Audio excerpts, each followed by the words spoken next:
Pangalupit lang pagkaabala. Naimbag, bigat tayo amin, po, aming listeners and amin buibuya, lahat po ng nanonood dito sa ating daily press con and sa ating pag-aantabay po sa araw-araw na impeachment trial na nandito. Good morning.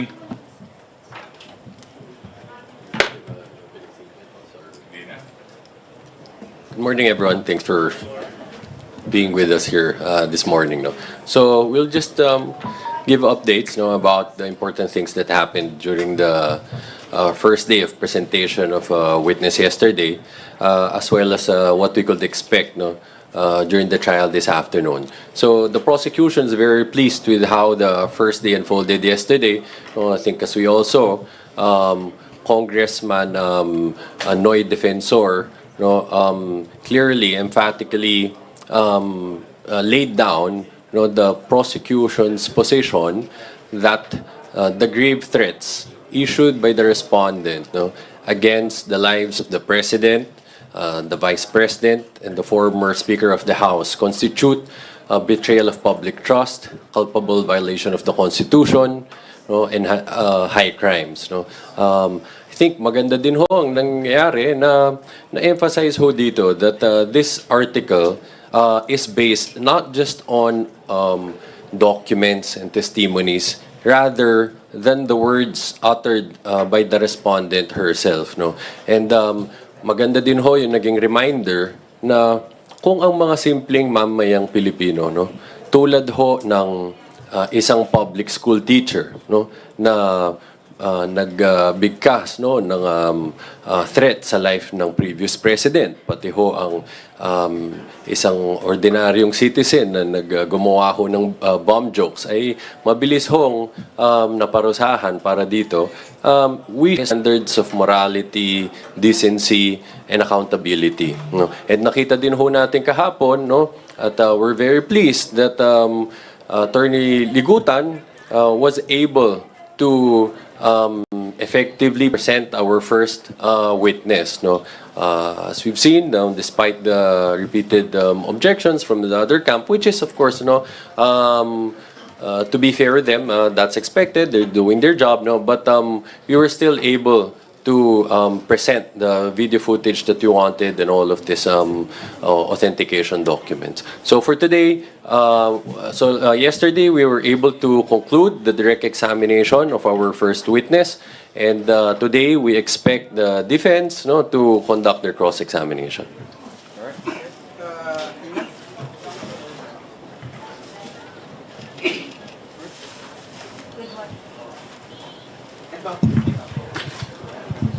Good morning po.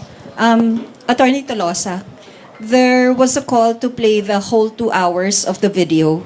Why shouldn't that be played in whole during the trial po? It could be done, like what the defense stated, right? They want to see the entire video para makita ho daw yung entire context when those subject utterances were made, when the threats were made. But as pointed out by Attorney Ligutan yesterday, and which was found to be correct by the presiding officer, discretion ho ng prosecution kung anong parte nung video na yon ang aming ipapakita. Now, if the defense on cross-examination would want all of us to watch the entire 2-hour video, then they can try to do that later on cross. Sir, how would that affect yung expediency noong trial? Well, as we could see, that's precisely the reason why on direct examination we objected to that attempt, to force us to have everyone sit there for more than 2 hours and watch it because we didn't find it to be necessary. But later, they'll probably try to do that, and we'll see how the impeachment court will rule on it. Sir, what are we expecting for this afternoon? As I've mentioned, they will cross-examine the witness, and this is their right. Ang trabaho ng prosecution, ilatag ang ebidensya, iyo po ang aming testigo. Under the process, under the rules of procedure, Ang depensa naman ho, meron silang karapatan na mag-cross-examine ng witness namin. But we're confident na tatayo ho ang ebidensyang mga linalatag namin. Yes, po, you have something to add? Sa akin kasi hindi na bago yung hindi na bago yung video na yon. Siguro napanood na lahat ng tao sa hindi lang sa Pilipinas, baka sa buong mundo napanood na po nila yung senaryo na yon. Pero nag-rule naman po ang ating impeachment judges. Sinabi naman po nila na pwede pong gawin yun during the time ng defense. Klarong-klaro naman po yun. Pero parang ang hirap namang depensahan nung direct threat na yun, yung open threat, sabi nga nila. Sabi nga, sa ibang bansa yan, nako, secret service ng nakaharap sa'yo eh. Sabi, yung mga, usually po kasi mga kakwentuhan ko, mga matatanda eh. Ang sabi nila, nagdakes. Ang sama. Ang sama nung narinig nilang gano'n na open threat na ganyan, na manggagaling po sa matataas na opisyal. Although, ongoing na po itong ating trial. Yun naman po yung importante. Sabi ko nga, ito lang po yung proper na forum para ipaliwanag po lahat. At saka, idepensa o ilatag man yung ebidensya. At napakalakas po ng araw, ng kahapon, napakalakas po ng sigaw ng ebidensya. Thank you. Is it possible for the prosecution to present the second witness later, sir? It will depend. So what will happen is the defense will start their cross-examination when they're done. If necessary, we could also conduct a redirect examination, and then they'll also have the right to conduct recross. So depending on how long all of that will take, if there's enough time, and if the impeachment court will allow us, we'll be ready to present our second witness today. Thank you po. Ana D? Okay, Red. Good morning po, Kong and Attorney. Kong, sabi po kasi ni Attorney Michael Powa, the defense spokesperson, na they're not counting the scores. Hindi naman nila binibilang yung scores kasi nga, this was in reply doon sa sinabi yata kahapon ni Kong Sia na parang panalo na raw ang prosecution. Pero ang defense, they're saying na they're not counting down the scores kasi hindi naman daw ito parang parang di man daw ito boxing or it's still early in the game, ika nga nila. What's your take po doon sa sinasabi ng defense na it's too early to keep scores or keep tabs on this? Should I take it first? Yeah. Okay. First of all, the prosecution is not claiming victory at this early stage. As we've stated, we've just said that we're pleased with how the first day of presentation of witness went, because despite the repeated attempts to stop us from presenting our evidence, we prevailed and were able to do that. Now, so paramihan ng objections at paramihan ng favorable ruling sa mga objections na to, patibayan ho ng ebidensya to, and that's our goal. Malakas po kasi ang kiliti ni Kong Zia. So medyo nakiliti siya. Nakiliti siya kahapon. Kasi alam naman po natin, halos magdadalawang taon na po to bago nagumpisa yung trial. So yung pagkasabi niya ng panalo, the mere fact na mapepresenta na po yung ebidensya, magkakaroon na ng trial, is a victory in itself. Klaro naman po yun sa prosecution, sa sentiments po ng mga sentiment survey, sa iba't ibang survey. Tansya ko po, kinilig siya ng konti. Pero again, as explained by Attorney Tolosa, mahaba po yung proseso. Kumbaga, these are the early steps. And sabi nga po, maganda na po na tumatakbo na po itong ating impeachment. It's a big first step for every Filipino. One last na lang po on my end.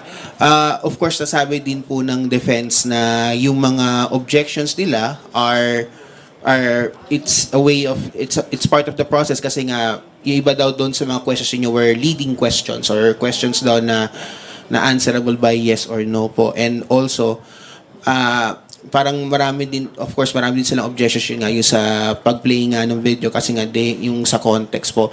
Tell me po, attorney, do you think po ba, or does it think po ba na the defense did too much objections na parang, or you think po ba that they are delaying the trial po? Alam mo, Red, nasa diskarte nila yan, tulad nga ng sinabi namin sa iyo kanina, di ba? In fairness to them, they're doing their job, no? They'll do their job, they'll try to object to our questions, and we'll do ours, which is to present evidence, di ba? Okay, let's listen to Ma'am Milky. Good morning, Attorney and Kong Pao. You were pleased, sabi nyo nga, with the results of day 2. How will you maintain the momentum of the hearing? Well, we think there's only one way to do that, no? Which is to keep preparing, no? For the trial, for every witness that we will present, for every evidence that we will submit to the court. Yan lang naman ho yan. And I think, klaro naman, no? That's why we're pleased with how the first 2 days unfolded. This is a result of the hard work of and the months of preparations. Kong Pao. To second Attorney Jill. Actually, ang tinanong ko po dito si Attorney Lorna. Kasi syempre, kumbaga, seasoned na lawyer na siya. Sabi ko, Tita Lorna, nervous ka pa ba? Sabi niya, hindi. Pero I treat the smallest case as the biggest case. Tapos, preparation will outweigh everything. So, preps talaga. Yun ang number 1 na, yun lang ang laging parang advice niya o when I try to pick her brain na sinasabi niya na kahit anong kaso yan or anong bagay yan, yung paghahanda will always outweigh kahit anong iba to sa prosecution. May request, sir, ang prosecution for Attorney Zuleika Attorney Zuleika Lopez to attend the hearing. Ito po ba is under the Article 4? At kung hihiramin ko yung term ni Congressman Paolo, makakadagdag ba ito sa kilig sa pagsubaybay sa hearing? Thank you. Okay, yes, we confirm that we filed the request for issuance of subpoena to direct Attorney Zuleika to appear before the court. No? But it's still currently pending. We're waiting for the impeachment court's action on it. And we hope you'll understand, we can't yet delve into the merits and discuss at length what would be her testimony. No? So let's wait for that. May kilig factor naman doon. Siguro nakakakilig na may mga familiar. Kasi nga, di ba, we used to have the hearings in the House sa Blue Ribbon and sa Quad. So, forward, leading questions into the witnesses. And how is the prosecution prepared, leading questions into the witnesses? And how is the prosecution preparing against efforts to weaken the evidence and the testimonies of the witnesses being presented? Okay. That's normal, no? Sa lahat naman ho ng trial work, ganyan ho talaga yan under the rules of court, no? Leading questions are not allowed during direct examination. They're allowed on cross-examination, no? So, that's nothing uncommon. So, ang mga prosecutors natin ay handa naman ho sa ganyang klaseng proseso. So, as you could see yesterday, it went smoothly naman yung presentation of our first witness. Okay po.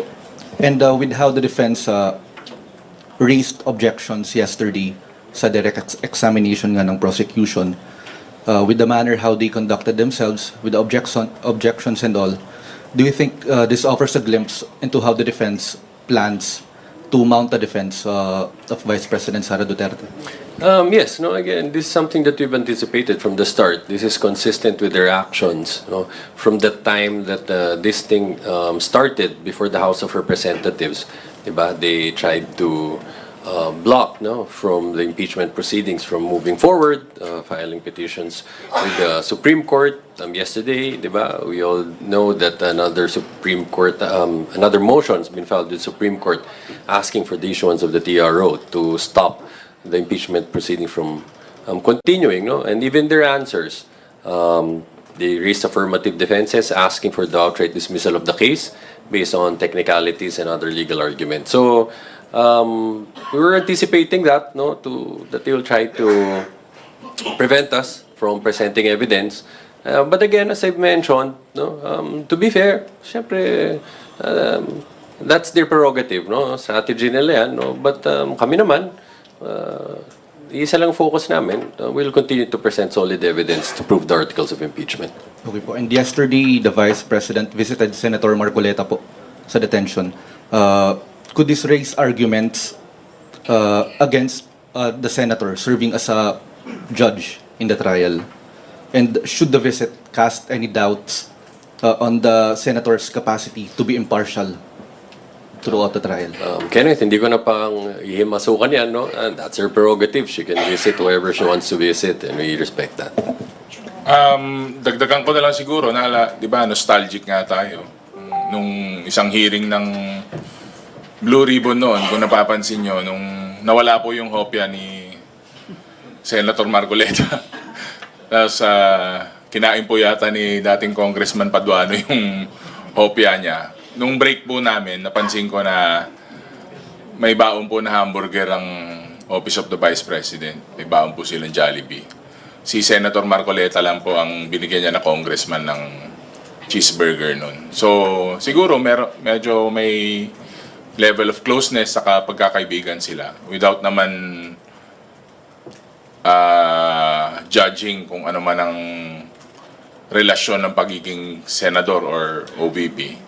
Siguro one of her BFF siguro kasi siya lang yung binigyan nga ng cheeseburger na congressman. Kami hindi binigyan. Haji? Good morning po. Good morning po, Kongs and Attorney. Sundan ko lang po yung tanong ni Kenneth na they will try to weaken the case. So, na-expect nyo po ba later that they will try to attack the integrity or the credibility of the witness that you presented yesterday? They can try to do that, no? But at the end of the day, we're talking about video footage showing an interview given by the respondent, no, where she made the threats against the life of the President, the First Lady, and the Speaker of the House. So, as pointed out, no, by Kong Pao, napanood na ho natin to lahat, no? So, regardless of the attacks that will be made on the even character of the credibility of the NBI officer who authenticated this footage, I think medyo mahirap po sigurong ma-attack yung authenticity ng document itself. But, I mean, the footage itself. But of course, no, we don't want to preempt what they'll try to do on cross-examination.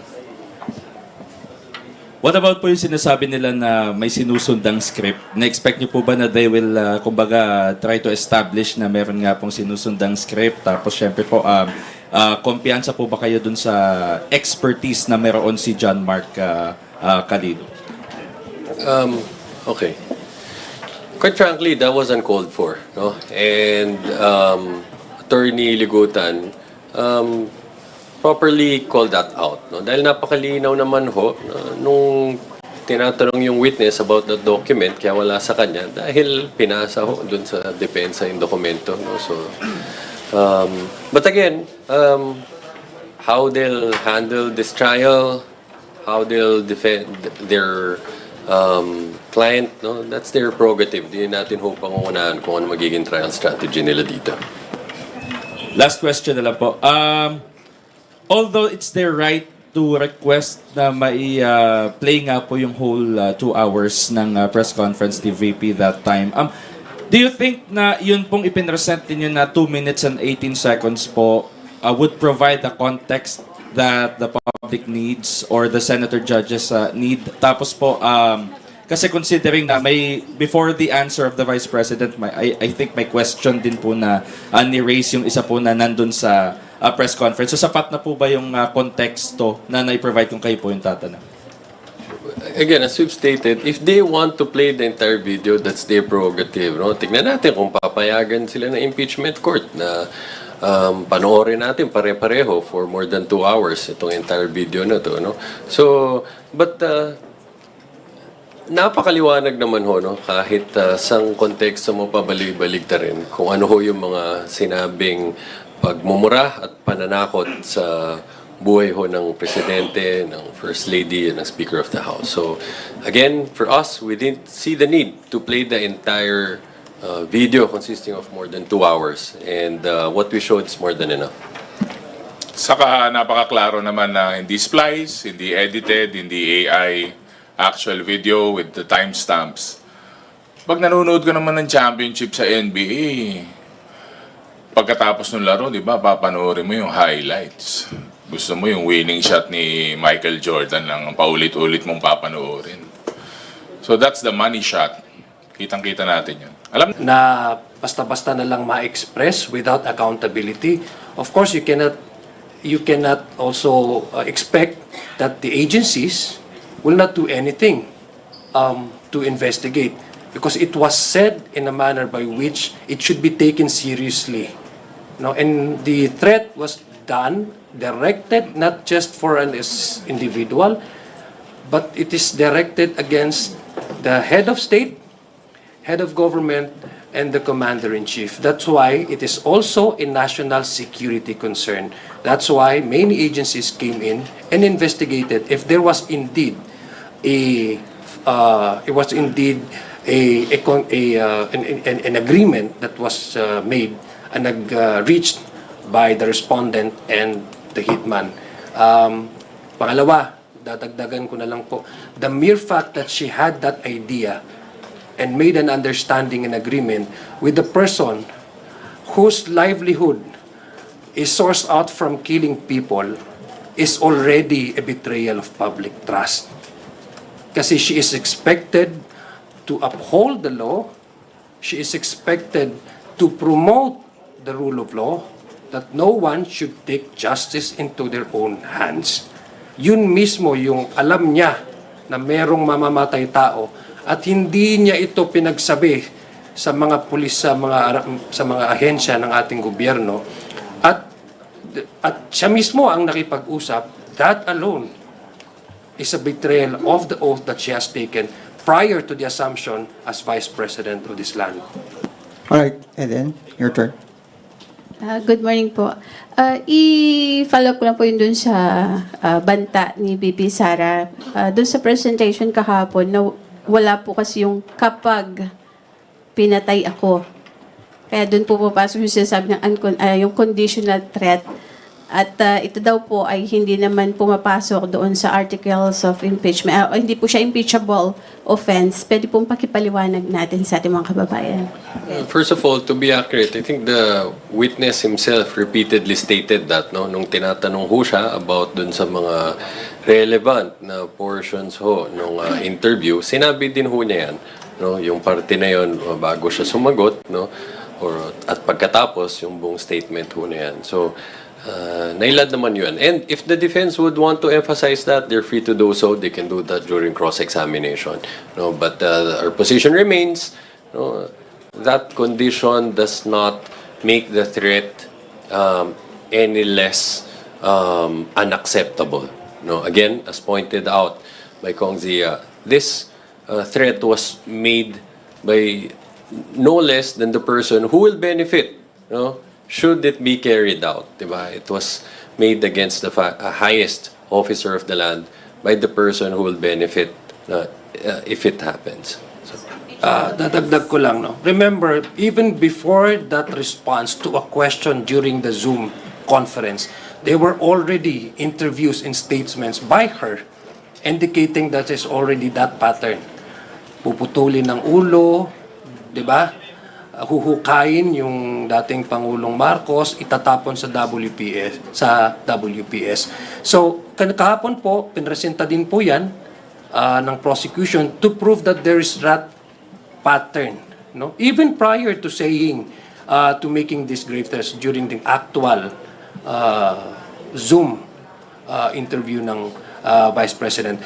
But be as it may, no? Whatever context, no, whatever reason there may be, grave threats should not be tolerated. Whatever the consequence involved, whatever the circumstance, or yung sinasabi nilang context para maintindihan daw. Contracting an assassin and having reached an agreement with an assassin is in itself a violation of the Constitution, being the second highest official in the land. That alone, again, that alone is an impeachable offense. So it's regardless whether the context is, because of there's a rumor or a plan to eradicate a certain family, that does not even give justification to threatening the president, who is the commander-in-chief, the head of government and the head of state, who, by the way, if that happens, she would be the one to stand to benefit from that. Janeska? Good morning, sir. Yung sinasabi lang po kahapon ni Presiding Officer Escudero, on photocopies po kasi ito, kasi the defense seems to be dun sa part na photocopies lang po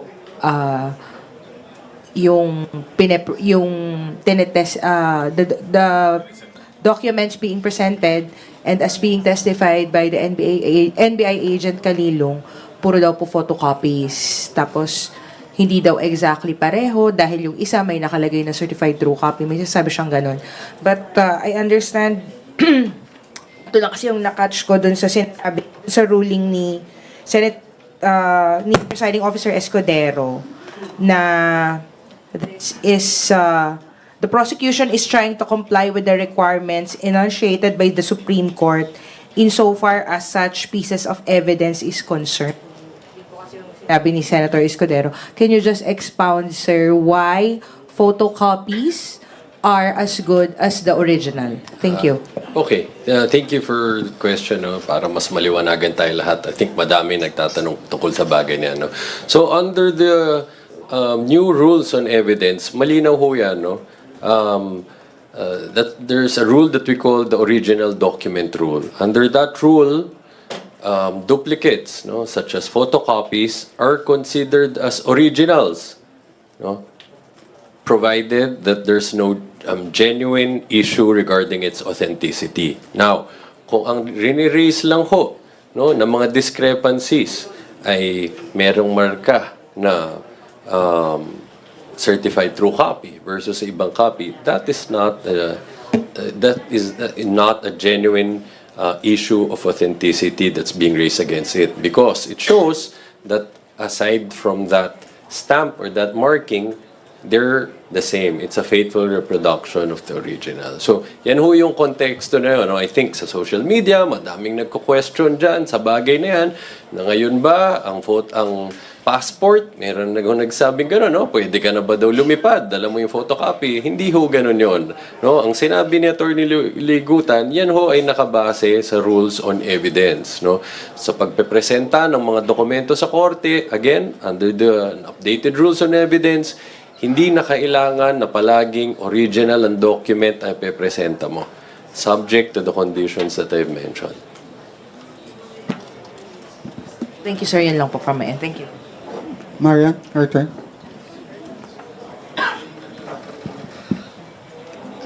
Good morning po. Yesterday po, si Presiding Officer Jesus Escudero, kinonfirm po niya na yung 16 po votes for the 2/3 threshold po yung formal ruling na ng impeachment court. Well, of course, subject pa raw po, so any legal remedies available to the parties. Questionin po ba ito ng prosecution sa Korte Suprema, lalo na may initial statements po, even you, Attorney Tolosa, Prosec Luistro, considering yung interpretation nga po ng Avellino doctrine? Well, first to clarify, I've never stated yet our official legal position on this 2/3 issue, because I've always said that it will be improper for me to discuss, our legal position on that, because it was premature at that time, But well, first of all, I'd like to emphasize that our stand on this has been consistent, from the very start. We don't engage in vote counting. Focus namin dito to establish an airtight case backed by overwhelming evidence so that at the end of the day, no matter how this two-thirds threshold will be interpreted, we'll be able to secure that necessary vote. Okay, as to the legal steps that we may take regarding this matter, it's still under deliberation and discussions by the panel of prosecutors, and let's see how we'll address that issue.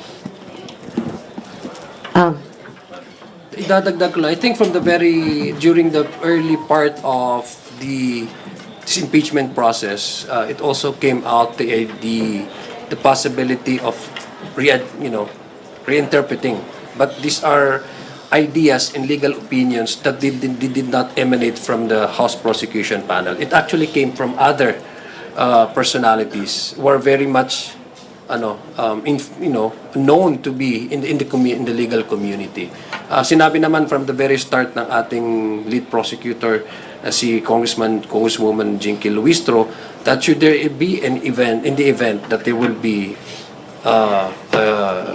an event that this would be officially discussed, no? Ang sinabi naman ng House Prosecution Panel lead ay hindi kami magre-render or mag-officially request the court to reinterpret this. Ibig sabihin, na itong kapangyarihan na ito para bigyang linaw yung interpretation ng Constitution pagdating sa thresholds vis-a-vis yung current membership sa ngayon ay inililive again. Sinabi nga din ni Attorney Tolosa, sabi ng ating lead prosecutor, ay kapangyarihan yan ng korte. Kung may constitutional issue at may controversy, again, hinayaan doon din natin yung proper na forum at proper na venue para pag-usapan ito. Basta very clear po yung sinabi niya, we will not make any official or formal request before the impeachment court to reinterpret the constitutional requirement of a threshold to reach the judgment by the impeachment court. Go ahead. The follow-up lang sa question ni Marian, sir. Pero, so you will not raise it before the impeachment court, but will you raise it before the Supreme Court? Are you open to that possibility? There are no discussions about that matter, no. But because as we've stated, no, we're really focused on just presenting solid evidence before the impeachment court. No? So at the end of the day, if it's 16, then we should be able to get 16. So, as of now, is that maybe the stand po ng prosecution? You will never bring this to the Supreme Court? As I've stated, no, there's no decision about that matter yet, and quite frankly, that is not included in any of our priorities. Again, our priority right now is focus on the trial and focus on continuing to prove our case by establishing by presenting evidence.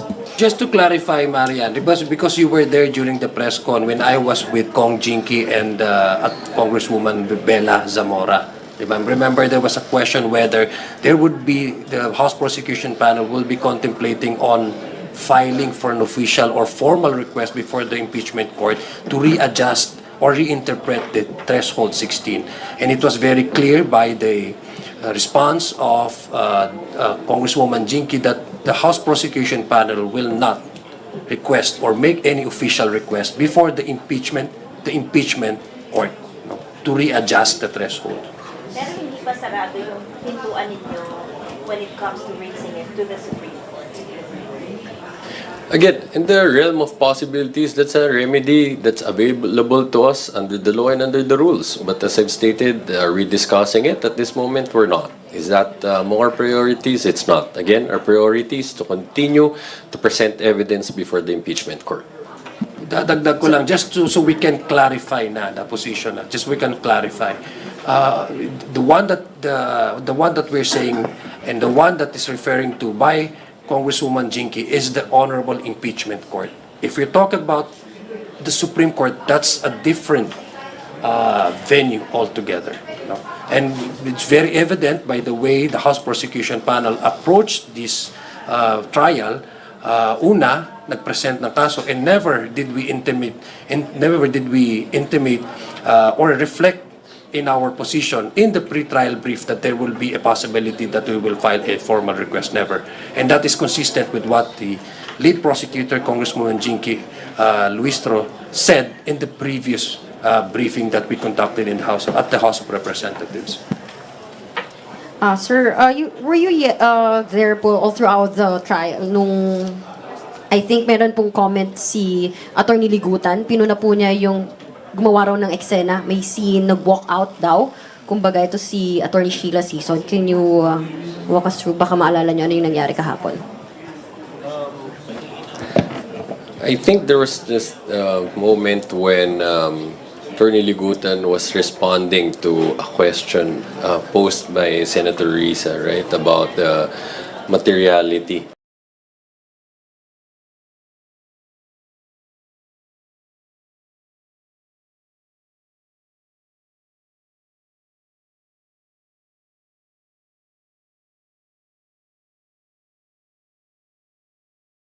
of the evidence being presented. The defense counsel stood up, no, but to him. But in fairness to the other camp, they clarified that there was no attempt to walk out, and they were just trying to go to the comfort room, I think. So we don't want to make much out of that incident.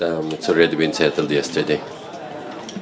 Alas na lang po. Follow-up lang po dun sa question ni Ate Eden, do wala na kasi siya. I think baka pwede lang po natin bigyan ng emphasis yung gaano ba kabigat. Kasi po parang ang argument is that conditional threat siya eh. So parang paano siya naging impeachable offense? Ang grave threats ba will fall under high crimes too? Baka hindi lang siya betrayal of public trust, culpable violation of the Constitution. Can you emphasize on that? Okay. So, again, as pointed out by Kong Zia a while ago, let's remember that the statements made by the respondent, she admitted that she already had an agreement with the assassin. An agreement to end the life of no less than the President of the Republic, the First Lady, and the then sitting Speaker of the House.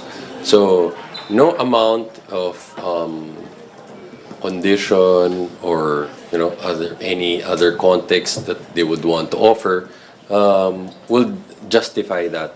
That would make that right. That is the position that has been made clear in the opening statements made yesterday and even in the answers given by Attorney Ligutan to the questions posed by Senator Risa. Sir, quick follow-up lang po dun sa tanong ni Ate Janesca. Outside trial lang po, how are you handling or countering lang po yung misinformation and misunderstanding? Kasi kahapon nga po medyo tumatak talaga yung sinabi ni Attorney Ligutan doon sa photocopies being considered original, and meron din po kasing mga nagpo-post din online na nagpo-photocopy nga po ng pera and then sinasabi na pambayad ng Meralco. Paano nyo lang po nakakounter yung mga ganong misunderstanding or misinformation? Ako na? Ikaw? Hindi kasi yan, marami tayong great philosophers sa mundo ngayon, di ba? Siyempre, meron silang mga chat GPT na pang-reply nila, saka pang-sagot nila. Marami silang tools to make them great philosophers as well. Tuloy ko lang yung sa grave threats, di ba? Wala yatang universe na magsasabi na hindi po grave o mataas na krimen ang i-threaten ang buhay ng pamilya ng Pangulo ng Pilipinas o kahit saan bansa man. Parang walang magdi-disagree nun, except the great philosophers. Pero yung mga pilosopong yan, at saka yung mga henyo na nandyan, kahit nga dun lang sa word na grave threats, pwede mo nang kunin yung sagot eh. Di ba? Grave. Ano yung kasunod ng grave? Threat. Ano yung grave? Libingan. Di ba?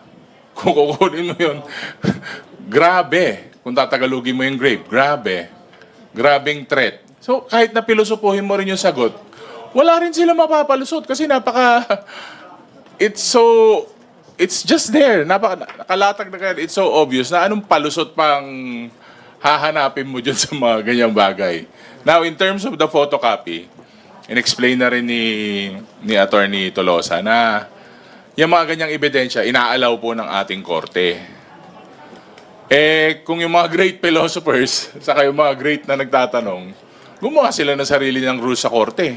Doon papasa siguro yung mga gusto nilang mangyari. Pero ang hirap pong ipaliwanag yung bagay na hindi na kailangan ipaliwanag. Marami pong bagay na will speak for itself. At itong article po na to, itong grave threats na to, may sariling buhay yan, hindi na kailangan ipaliwanag yan. Semantics na lang po yung nilalaro nila dyan. Salamat. Well, ang mabuti naman doon, na kasi we always look at the bright side. No? Even if these are things that came out from the social media na medyo pabiro, isa lang ibig sabihin yan, nakatutok ang taong bayan at nakikinig sila. And that is what important, the important thing that we need to realize here. No? Pero sinabi nga kanina ni Atty. Jay, huwag niyong isisirok sa mga pera niyo tapos bumili kayo ng mga supermarket ay hindi tatanggapin yan. Kasi fake yan, fake monetary yan. Minsan, nakita niyo po sa mga cashier, nakapaskil dyan yung mga peke na pera, baka naman mahuli pa kayo. So, wag niyo hong gagawin yan, ha? So, pangalawa, kaya nga po tayo dito sa prosecution panel, apart from presenting the evidence in the open court, gumagawa ho tayo ng conference or press briefing tulad nito. Dahil importante po importante po yung participation ng media dito sa ating bansa. Lalong-lalo na po itong impeachment trial. Dahil ang media po ang nagbibigay impormasyon para bigyang kasagutan yung mga tanong ng ating taong bayan as we move along with this trial. No? Isa po ito sa mga paraan kung paano na ho natin na papaliwanag sa kanila kung ano pa yung napapakinggan nila doon sa actual trial na to. Pero alam mo, nagpapasalamat po ako sa kanila. Dahil maski pabiro po ito, ibig sabihin ay interesado sila na makinig at subaybayan ang ating trial. Pero ang sa legal naman, na-explain na po yan ni Atty. Jay, ito po yung sa korte, ito po yung sinasabi na paano i-presenta yung mga ebidensya mo na kung hindi siya true copy, at least photocopy siya, i-attest naman yun ng korte. Huwag niyong gagawin yan kasi inaalaw lang ho yan sa actual na trial. Pag bumibili ho kayo ng shampoo, hindi yun actual trial yun. Pagbibili po yun ng inyong mga grocery items. Huwag niyo ho yung gagawin yan dahil baka hulihin ho kayo ng security guard ng shopping mall. Kaya maraming salamat po sa mga great philosophers, sa mga nagko-comment, sa mga trolls, sa mga bashers. Kasi, alala nyo, ewan ko, naalala po ng House Media, salamat po dahil nananatiling buhay ang usapan ng impeachment. Pero nandito na tayo ngayon, nag-umpisa na yung trial. Dati kasi parang papasok pa lang tayo doon. So, salamat. Thank you. Joy? Sir, good morning po. Just for some clarification lang po, what is the threshold of proof on testimonies and evidence required in the impeachment trial? Is it the same in the regular criminal or civil case or it is beyond kasi it's an impeachment of the highest official? Hindi, maliwanag naman ho yan na ang impeachment proceedings ay hindi ho criminal in nature. No? Kaya ho ang tinatawag sa Vice President dito ay hindi ho accused kung hindi ho respondent. No? So hindi ho nag-a-apply yung quantum of evidence na required ho dyan. No? And hindi din ho nakalagay sa Constitution o kung saan mang rule kung ano ho ang i-apply na quantum of evidence dyan. No? Although I think it was, if I remember correctly, it was mentioned by the presiding officer that he would want to apply the requirement of clear and convincing evidence. If I remember correctly, that we'll have to check that. But at the end of the day, tingin ho namin, ang pinakamaliwanag na batayan dito ay kung hindi ho yung maghusga base sa ebidensya na linatag ng magkabilang partido. Idadagdag ko lang po, yung penalty if ever po na conviction ang ma-arrive ng korte, wala naman pong jail time ito. ang magiging penalty po ay removal from office and perpetual disqualification from holding an office. Kaya hindi po siya tulad ng, and then Attorney Jay can correct me on this, hindi po siya tulad ng regular criminal proceedings na beyond reasonable doubt. Yung dapat na ma-prove ng prosecution. Dito po is kung may papakita po na meron talagang paglabag sa Constitution, at sabi nga po ng ating presiding officer, yun naman talaga yung quantum of evidence required in the impeachment trial, maaari po natin masabi na the conviction is obtainable. Okay, thank you, Joy. Yes. Saglit na may follow-up ako. Sir, with regards naman po dun sa sinabi ni Bibi Sara kahapon, di ba, nagpunta po siya rito, but she didn't attend the trial, yung blood bath and blood tuning, I will be blooded but unbound somehow, ganyan po. Do you see a consistent pattern of incendiary language or with just an emotional disgust? Ano pong interpretation ng prosecution panel? Does it frame as a warning, a call to action, or just a mere expression of disappointment or grievance? Mahilig siya sa blood. Yun yung napansin ko. Baka pati yung order sa bar, Bloody Mary. So, parang yun lang yung... Kasi one-liner lang eh. Tapos, nag-move out na. So, it's open to interpretation. So, interpretative dance. So, umalis na. So, again, sabi ko nga, alam ko talaga na medyo hindi siya mag-a-attend talaga ng hearings eh. So, siguro nag-ano lang siya, nagparamdam, parang clickbait nga. Pagka-click mo ay, iba naman pala yung nangyari, iba yung laman. So, yun lang, mahilig siya sa blood. But matagal naman po natin sinasabi ang House Prosecution Panel that this is the perfect venue for the respondent to clear her name. If the defense truly believe that she has that, they have that, they have the answers in order for the public, or for the respondent to clear her name. This is the perfect opportunity to do so. At hindi naman ho namin yan sinasabi na kami lang yung nananawagan. Sila ho mismo, sinabi ho nila in the previous months, no? Na ready na ho sila, they will answer the allegation. But be that as it may, again, the answering the allegation is answering directly whether or not she has ordered the way by the utilization of the confidential funds, which according to COA is outside of their joint circular. So therefore, there's a violation on the utilization of funds. We have not heard her deny that, no? So these are the questions that the people want to hear from her, no? Kasi siya po this is her trial eh. Pero yung mga quotations po taken out from a popular poem, pero sa akin po parang it appeared and it sounded like a Game of Thrones inspired punchline, ay hindi po yun ang kasagutan at hindi po yun ang inaasahan ng mga tao na yun yung sinasabi nilang handa silang sumagot sa proper forum. Unfortunately, the public is yet again disappointed.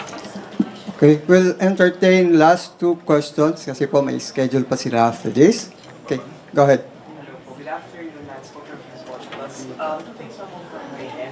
Kahapon, Attorney Lorna Kapunan said that the prosecution may move to subpoena or may file a request to subpoena the respondents of Vice President Sara Duterte herself. So first po, when are we expecting the request to be filed? Let's see. That's a matter of strategy, that of course you would understand. We cannot discuss with you, but let's wait and see for it.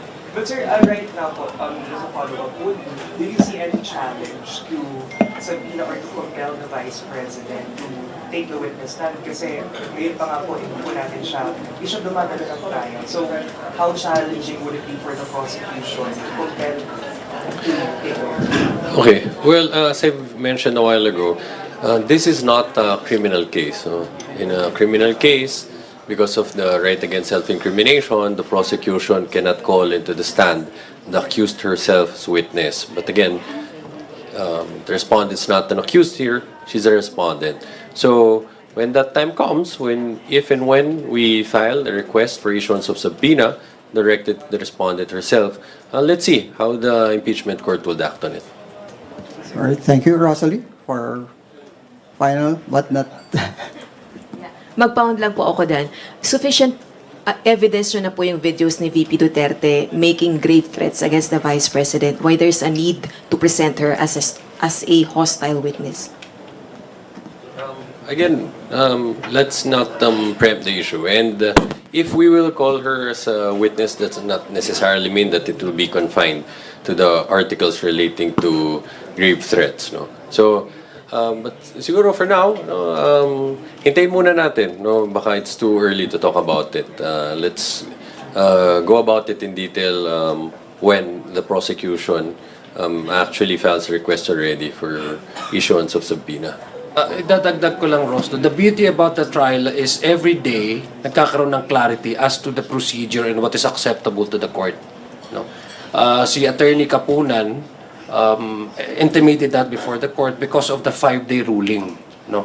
At least it's very clear that the clarification of Attorney Kapunan was entered into the record for the court also to contemplate on the possibility of allowing such presentation of witness. It's either material or hostile witness. So yun po yung ginawa ni Attorney Kapunan, para clarity for both the prosecution and the defense vis-a-vis the 5-day ruling of presenting a potential evidence, subject to the 5-day ruling that you have to inform the court and as well as the opposing side. So that is just a manifestation that Attorney Kapunan raised before the open court, so that for the purpose of clarity. Pero hindi nyo naman po ini-intend na pagsabaying i-present or pagsunuring i-present si Attorney Zuleika Lopez and the Vice President. For example, next week, because you have already filed a motion for subpoena for Attorney Zuleika Lopez. Tignan mo natin, matters like that or matters of trial strategy that fall upon the exclusive discretion of the prosecution. So, let's wait and see. Very last na lang po. Sir, some observers, including po Representative Antonio Tino, said ang defense team, ang strategy nila magbato ng objections and delaying tactics. Do you agree with this observation po? Well, ayaw naman nating mag-ascribe ng any ill intentions dun sa other party, no? But we're all of us. So what happened yesterday, and we can make our own judgments about it. But you're happy with the... Dadagdag ko lang kasi we observe that also. No? Again, it's the right and the strategy of the defense. No? Both sides. No? We also expect that the prosecution would also be raising objections pag time po ng cross-examination. And that's the regular occurrence in an actual trial. No? What is important is napakita po ng House Prosecution how ready we are, how, the prosecution panel, yung pag-examine sa witness, did a very stellar job. Naipresenta sa korte, pati na rin sa publiko. And no matter the strategy or the yung sa defense, hindi nabutasan yung ebidensya. At napakita natin na meron siyang expertise at credible siya para maging witness. Na matest niya itong mga videos na to ay hindi doctored at kinolekta nila to, pinreserve nila ito. No? So yun ang very important na nangyari kahapon. Very last follow-up. So do you see their strategy failing po? Well, it's too early to make any judgments about this, no? But what we can say is, despite the repeated attempts to block us from presenting evidence, we were able to do that yesterday. Roy, before we end it, even though Red already left, I think it's just proper that we give Kong Zia the opportunity to address the question because it was directed to him a while ago. No? Although we responded to it, baka mas maganda siya makapagbigay ng kaliwanagan. Yes, Kong Zia. Sinabi mo na you secured panalo kahapon. And we explained na you were not talking about it as a whole and you were just yesterday. But So baka to be fair, maganda Okay, let me clarify. When all of us witnessed what happened yesterday, When I say we claim victory, I do not refer to the actual specific day that we have presented our case. That would definitely dictate, for example, the outcome of this whole trial. What I'm trying to prove to the public is that for the longest time, the House of Representatives has been doing, the House Prosecution Panel has been doing, all the efforts that we have exerted for the trial to proceed. Because we believe that this is about accountability mechanism of the Constitution. This is upholding and preserving and promoting the Constitution. And for that premise, we are victorious because the purpose of this impeachment is to serve the Filipino public. And whatever is the way and means by which to serve the Filipino public is victory to the Filipino people. Ang sinabi ko, kinilig ka lang eh. Na-excite ka. But I would not deny, lahat naman talaga masaya din sa nangyari. Masaya sa nangyari.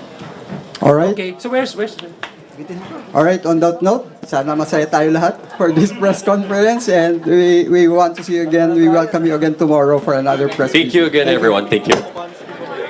Have a bloody good afternoon, guys.